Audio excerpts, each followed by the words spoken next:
ओम ओम ओम ओम ओम ओम ओम ओम ओम ओम ओम ओम ओम। प्रभु जी ओम, प्यारे जी ओम, आनंद देवा ओम, माधुर्य देवा ओम ओम ओम ओम ओम ओम ओम ओम ओम।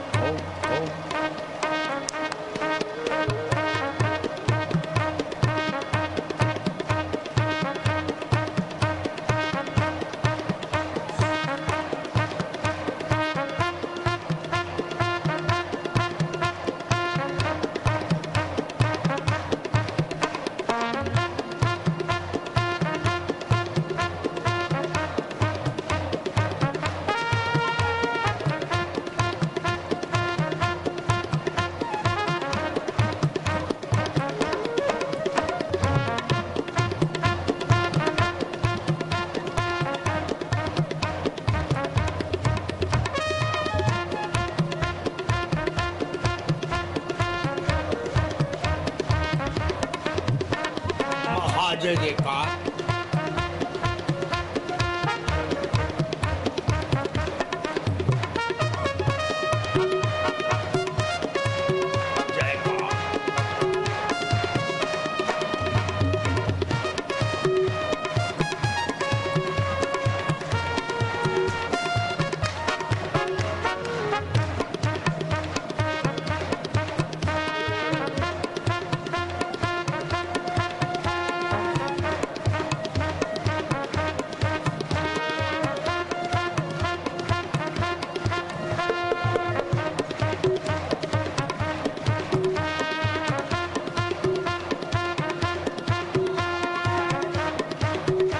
बबलू मौज में है, बबलू को मजा आ रहा है। पावर, बापू के बच्चे नहीं रहते कच्चे।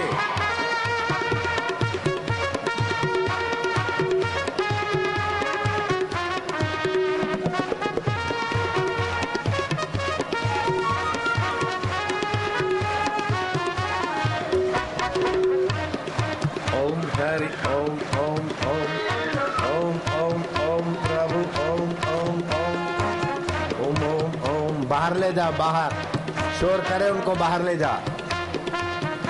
ओम ओम ओम ओम ओम हरि ओम ओम ओम ओम ओम प्रभु ओम ओम ओम ओम ओम ओम प्यारे ओम।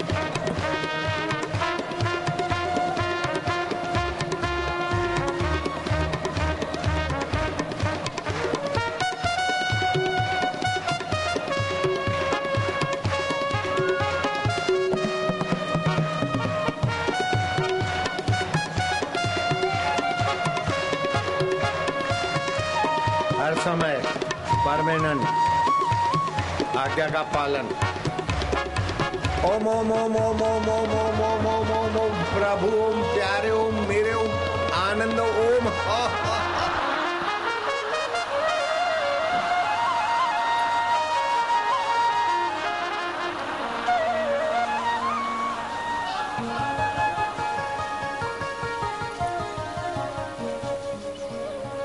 इस बार चेटीचंड की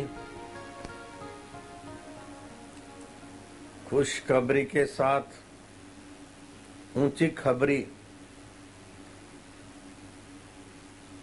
समझनी होगी। लिखा है कि मुख बादशाह ने जोर जुल्म करके धर्मांतरण करना चाहा। या तो इस्लाम स्वीकार करो या तो कत्ला में आम, सजाए मौत।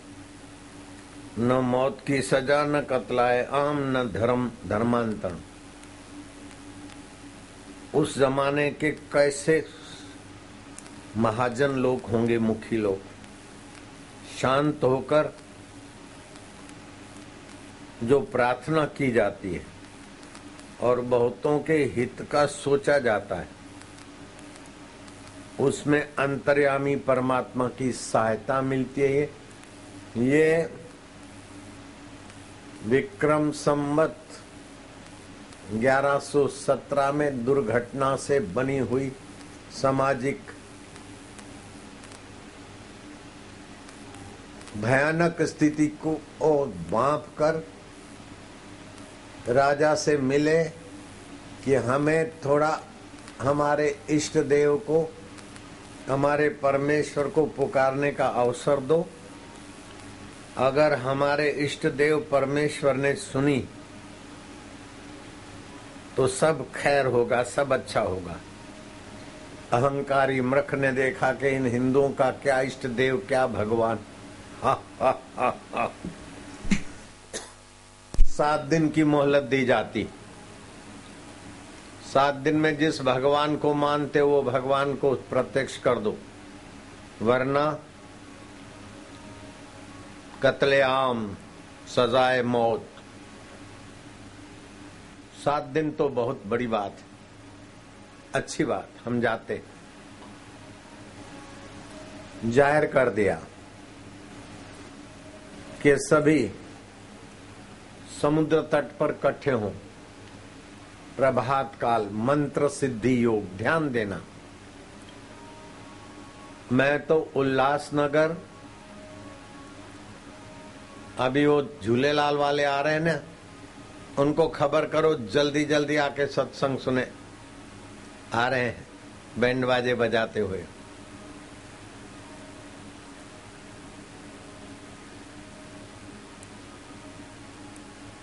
बोले दौड़ के आ जाओ, सत्संग पहले सुनो, फिर झूमेंगे झुमाएंगे।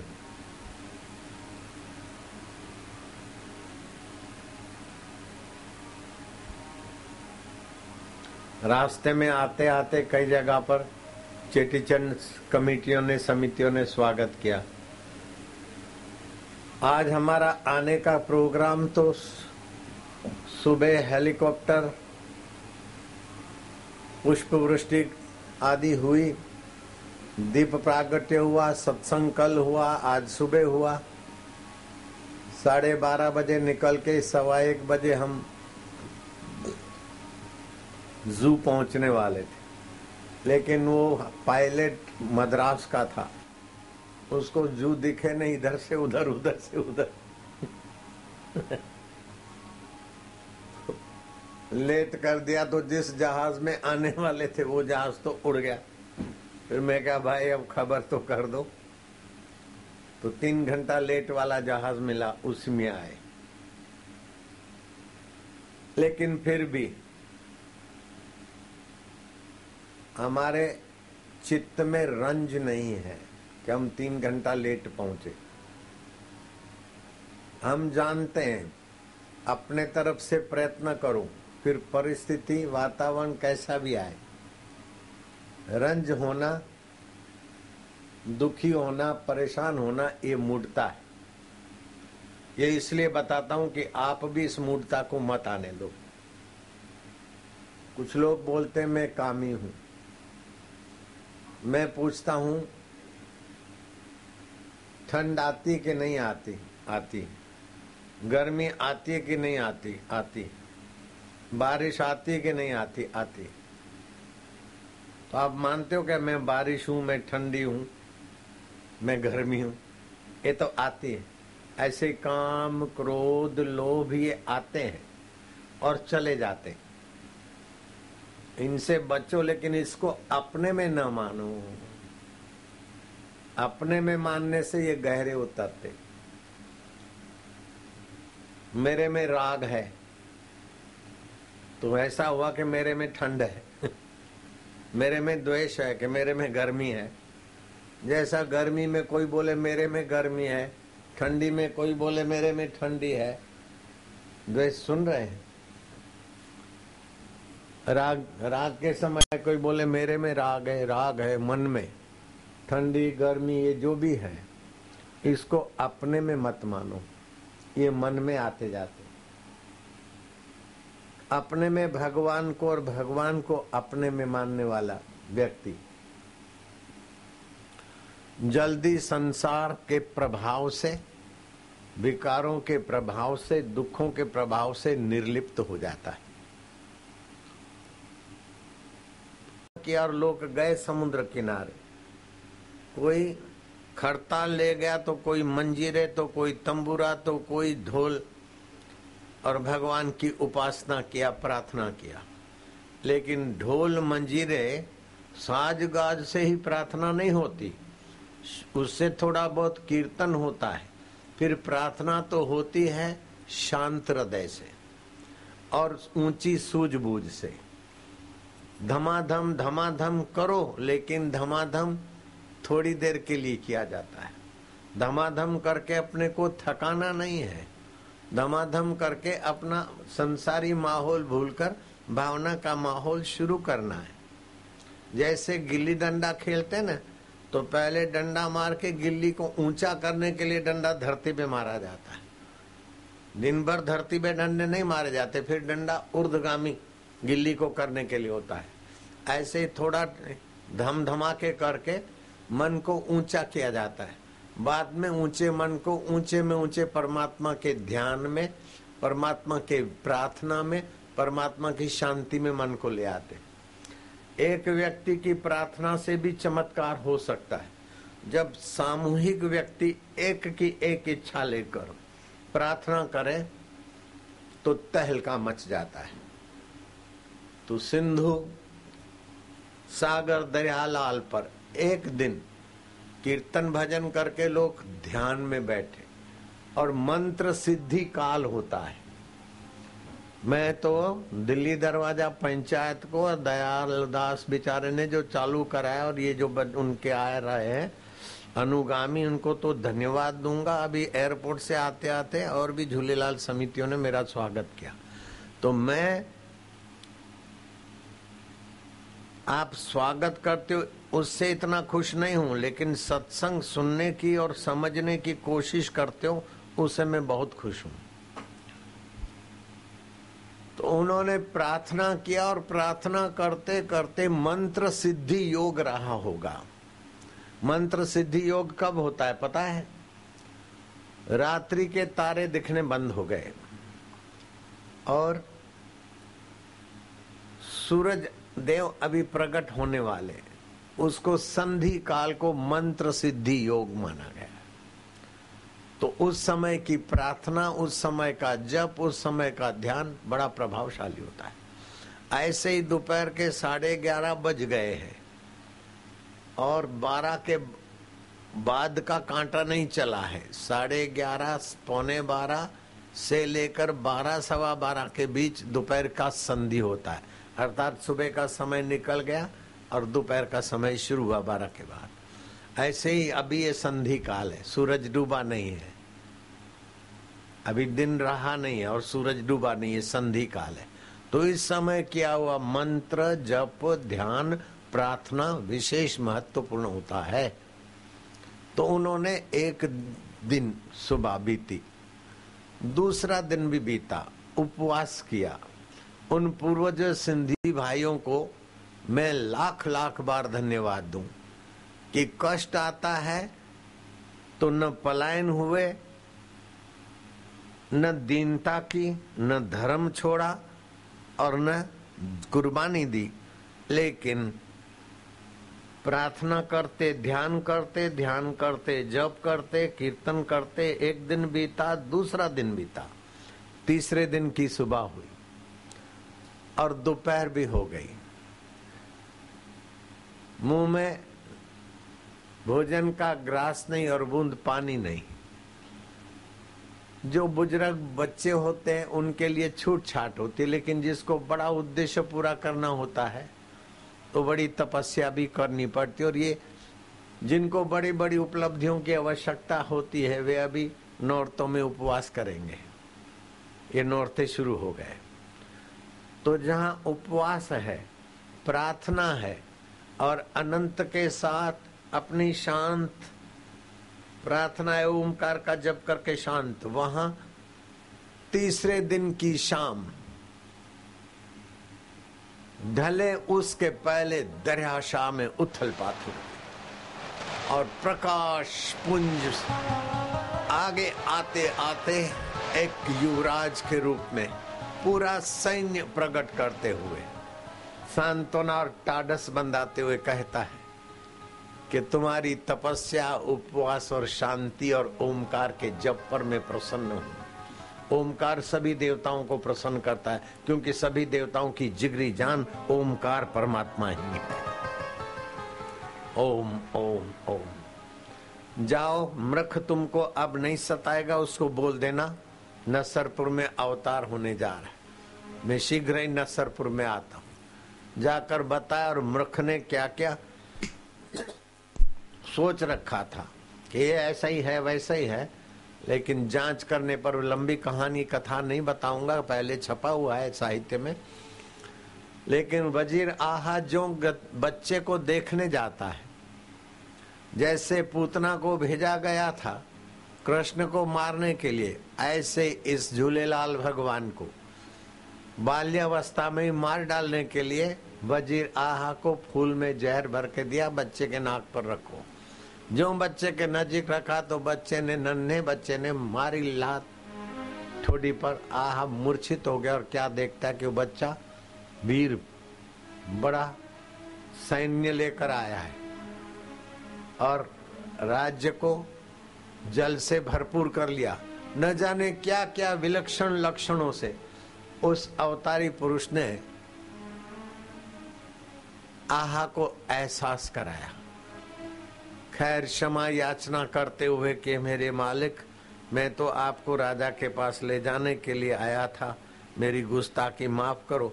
देव का ये देवत्व है कि प्रार्थना करे, कोई अपना अहंकार छोड़कर, अपना बल और होशियारी छोड़कर सच्चे हृदय से प्रार्थना करता है तो बाहर के देवता, गुरु देवता और अंतर्यामी देवता उसको मदद करते, सहायता करते। अच्छा तुम जाओ।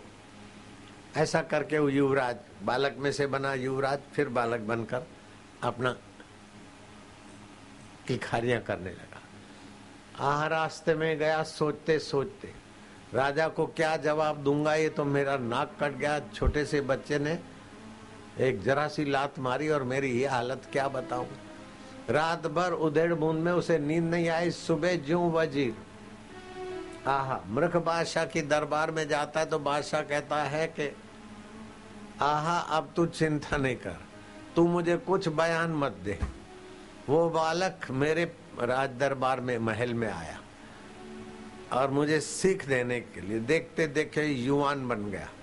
मैंने मेरे सिपाहियों को कहा पकड़ो, लेकिन वो तो अंतर्धान हो जाए, आकाश में स्थित हो जाए। जैसे श्री कृष्ण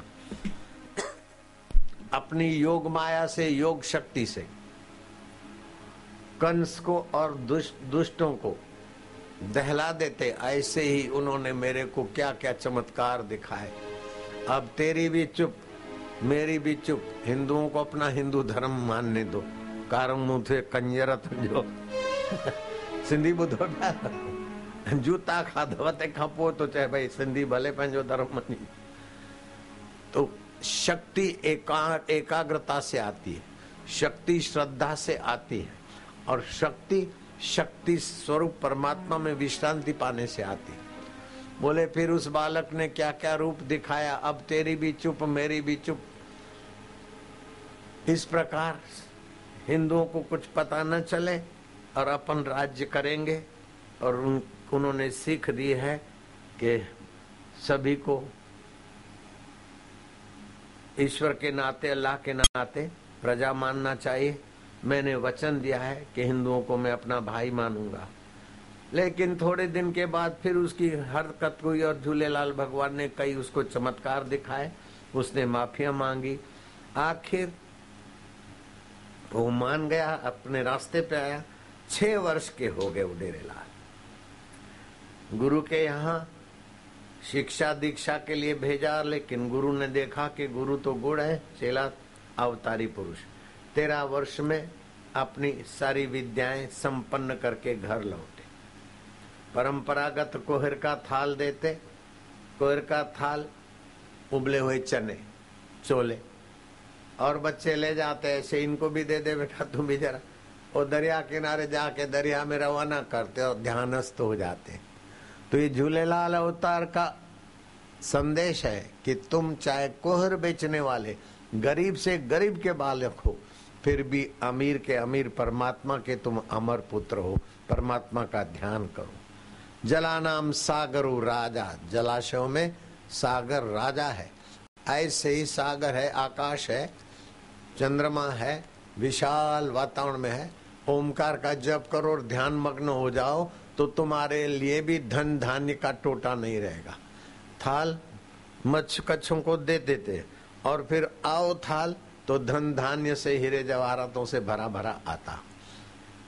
पिता ने देखा कि बालक ले तो जाता है 4 पैसे के चने और भर के आता है इतनी संपत्ति, आखिर कहाँ से लाता है। पीछा किया तो अरे ये तो बालक नहीं, बचपन में जो चमत्कार दिखे ये तो अवतारी पुरुष है। फिर पुंगर नाम के भक्त को उन्होंने धर्म प्रचार के लिए पसंद किया और उसके पहले गोरखनाथ जी मिल गए और नाथ जी आपका स्वागत है, आप तो बड़े संत हैं, सिद्ध पुरुष हैं। बोले मेरे को मंत्र दीक्षा दो। बोले अमरलाल आप भी अवतारी पुरुष हैं, सिंधी भाइयों की प्रार्थना से प्रकट हुए, फिर भी मर्यादा दिखाने के लिए जैसे राम जी वशिष्ठ के चेले और श्री कृष्ण सांदीपनी के, ऐसे आप मेरे से दीक्षा लेते तो मैं वो विधि करता हूं, लेकिन आप, मैं सिद्ध योगी तो तुम सिद्ध स्वरूप जिंदा पीर होके माने जाओगे। तो एक नाम पड़ा जिंद पीर। जिंदे पीर, पीरों के पीर। नेजा और भेदा उनके भाइयों को बोला कि तुम भी अब मेरे साथ समाज के रीति रिवाजों को उन्नत करके समाज को जल और ज्योति की उपासना सिखाकर उनका मनोबल और प्रेम भगवत रस जगे, ऐसा प्रचार में लगो। बोले हमारे को रुचि नहीं, हम तो कमाएंगे खाएंगे मजे से रहेंगे।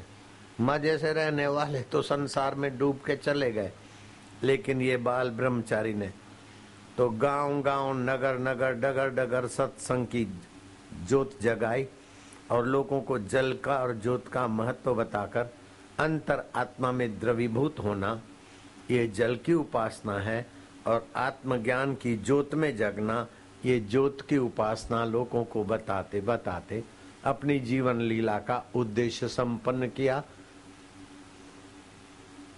और उस उद्देश्य की स्मृति मनाने वाला जो समाज है उनको हम सिंधी समाज कहते हैं। सिंधु नदी किनारे ये घटना घटी थी। मैं तो उन सिंधी भाइयों को, सिंधी समाज को हजार हजार बार बधाई दूंगा कि चाहे जुल्म हुआ हो, चाहे कितना भी अत्याचार हुआ हो, न अपना धर्म बदला, न कायरता दिखाई, न पलायनता दिखाई, न द्वेष दिखाया, लेकिन सारे आधारों के आधार परमात्मा आधार में गोता मार के एक दिन बीता, दूसरा दिन बीता, तीसरा दिन पूरा नहीं हुआ, उसके पहले पूर्ण कामना और पूर्ण प्रकाश करने में जो जाति सफल हुई उस जाति को शाबाश है, धन्यवाद है। उस जाति का ये इतिहास ऐसा तो मजबूत इतिहास है कि आने वाली पीढ़ियां भी याद करेगी कि कोई भी अवस्था आए तो घबराना नहीं चाहिए, घुटने नहीं टेकना चाहिए। ये कौन सा उकदा जो हो नहीं सकता, तेरा दिल न चाहे तो हो नहीं सकता। छोटा सा कीड़ा पत्थर में घर करे तो इंसान क्या दिले दिलबर में घर न करे। उन पूर्वजों ने दिले दिलबर में घर करके दिलबर को प्रकट करके दिखाया और वो दिलबर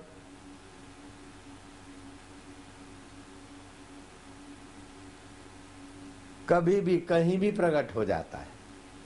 उस दिलबर के अनेक अवतार होते हैं, प्रेरणा अवतार। जिस मूर्ति की अर्चना करते हो, हनुमान जी की मूर्ति की अर्चना कर रहे थे और कोई दुर्जन आया कि ये भगत बैठा है, इसको मारे और सब छीन जाए। हनुमान जी की मूर्ति फटी और हनुमान जी प्रकट हुए और गदा ठोक के उसी को मार दिया। देवी की उपासना करने वाले जंगली राजा ने किसी इच्छा से पुत्रेष्टि यज्ञ किया, नरबलि देनी थी। जड़ भरत महाराज को पकड़ के ले गए। जो ही राजा ने तलवार उठाई तो देवी की मूर्ति में कंपन हुआ और देवी प्रकट हुई। वही राजा की तलवार लेकर राजा का सिर बलि दे दिया और जड़ भरत महाराज का आदर सत्कार किया। इसे बोलते हैं अर्चना अवतार। तो जिस भगवान की आप पूजा अर्चना करते या एकटक देखते अथवा जिस माला पर जप करते उसको आप साधारण नहीं मानो, उसमें भगवान के भाव का अवतरण होता है। जिस माला को आप जपते वो माला गले में है तो आपको अनिष्ट की प्राप्ति नहीं होती, और अनिष्ट घटना घटे तो भी आपको ज्यादा उसके प्रभाव से दुखी नहीं होना चाहिए। सुख दुख इष्ट अनिष्ट आता जाता है, लेकिन उसको जानने वाला सदा रहता है। तो आयो लाल, आयो लाल मतलब तुम्हारे हृदय का अंतर आत्म लाल आता ही रहता है। हर विचार में, हर ख्याल में, हर कर्म में उसकी सत्ता स्फूर्ति चेतना प्रसन्नता आती रहती है।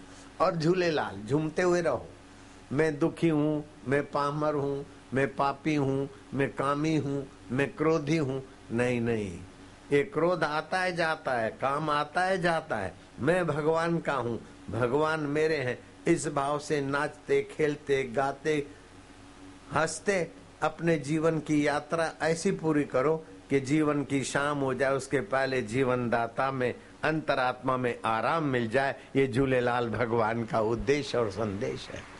तो इस बार बम्बई, उल्लासनगर, कल्याण वाले भक्तों ने बहुत फायदा लिया और मैंने भी पक्षपात किया। क्या पक्षपात किया? अहमदाबाद वाले अपने नजीक वाले, वो थोड़े दूर वाले, तो उनको पहले चेटी चढ़ दिया और इनको बाद में दिया। लेकिन एक दिन में दोनों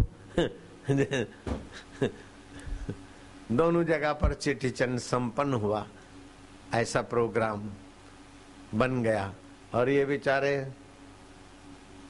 आते थे दोपहर दोपहर को, इस बार इनको भी जरा थोड़ा ठंडक में सत्संग भी मिला और अभी झूमेंगे, नाचेंगे, कूदेंगे, आयो लाल झूले लाल करेंगे।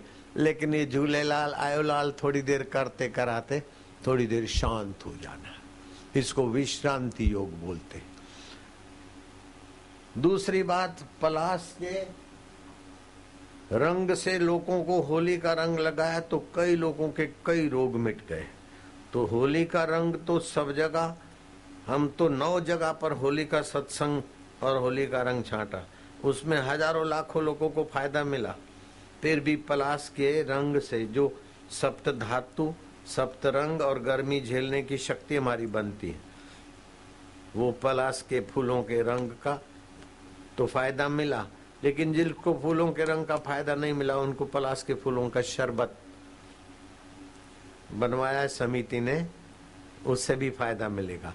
उसके साथ ये सीजन है नीम के 25 से 40 पत्ते चबा के खाओ, 2 काली मिर्च लेके।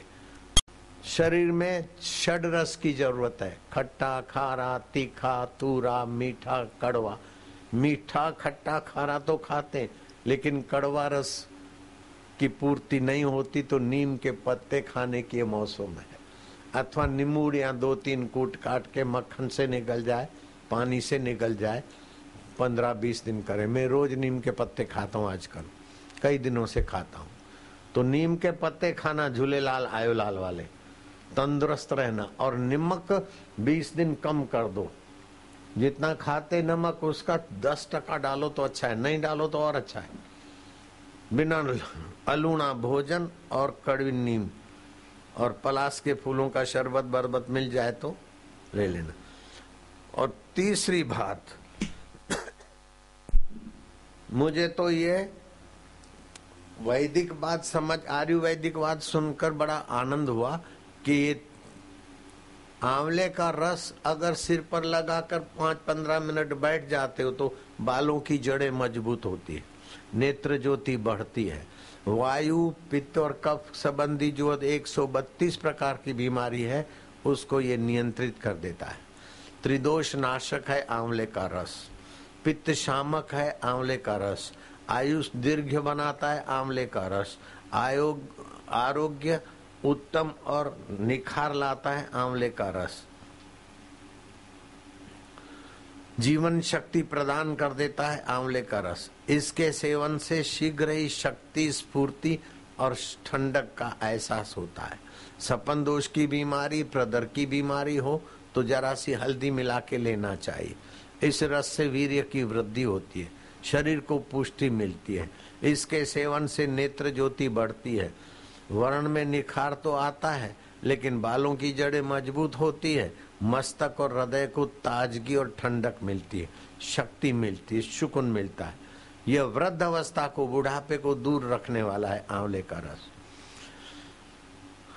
जलन, पेशाब में जलन, आंखों में जलन, उसको दूर करता है।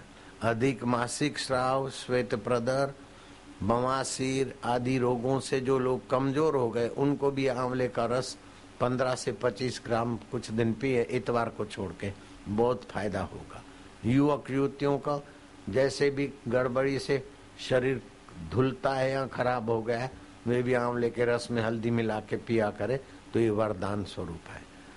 तो पलाश के फूलों का शरबत गर्मी के मिटाने के लिए, आंवले का रस रोग, कमजोरी और बीमारी मिटाने के लिए, और भगवान का ध्यान जन्म जन्म के कुसंस्कार मिटाकर मुक्ति पाने के लिए है। आयो लाल हड़ई कयो झूले। अब गहरा श्वास लेना, दाहिने नाक से श्वास लो, बाहें से छोड़ो, बाहें से लो, दाएं से छोड़ो, फिर दाएं से लो, बाएं छोड़ो। अब दोनों नथुनों से श्वास लो, लो लो लो लो लो लो लो लो, गहरा लो। मैं भगवान का हूँ, भगवान मेरे हैं, भगवान मेरे अंतरात्मा है। वही झूलेलाल होकर प्रकट हो जाते हैं, वही अंतर्यामी होकर प्रेरणा देते हैं, वही नित्य अवतार, नैमित्तिक अवतार, कृष्ण अवतार और राम अवतार में प्रकट होते। और अभी भी हमारे इंद्रियों में वही परमात्मा प्रकट है। श्वास रोके रोके भगवान को स्नेह करते जाओ। ओम ओम शांति, ओम ओम। सिंधु नदी के किनारे खाली झांझ बजाकर भगवान का अवतार नहीं किया था, शांत होकर, मौन होकर, अंतर्यामी में गोता मार के भगवान का अवतार किया। अब मैं करता हूं, ऐसे करो। लंबा श्वास फिर से लो, रोको, मन में जपो ओम ओम ओम ओम ओम ओम ओम। 72 करोड़ 72 लाख नाड़ियां पवित्र होती है। रोके रखो और मन में ओमकार स्वरूप का जप करो। अब मैं करता हूं, ऐसा करना। होठ बंद करके कंठ से ओमकार स्वरूप का जप करना।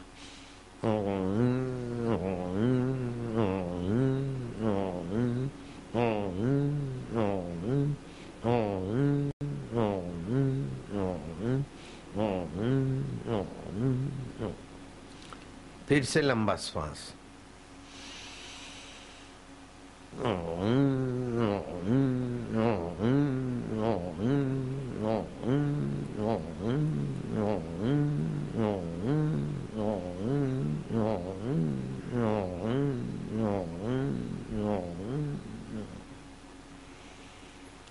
अब होठों से जप करो ओम ओम, आनंद ओम ओम ओम, शांति ओम ओम ओम, माधुर्य ओम ओम ओम। झूलेलाल मुंहिंजा सच्चा साईं ओम ओम। धूप वाले धूप करो, आरती वाले आरती की तैयारी करो। ओम ओम ओम।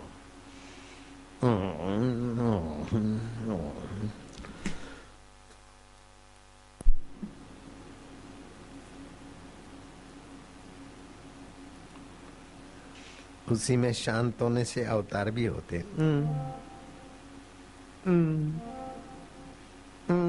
बाहरी वठो, दिल्ली दरवाजे पंचायत के तो 10 दफा शाबाश ॾींदुसि।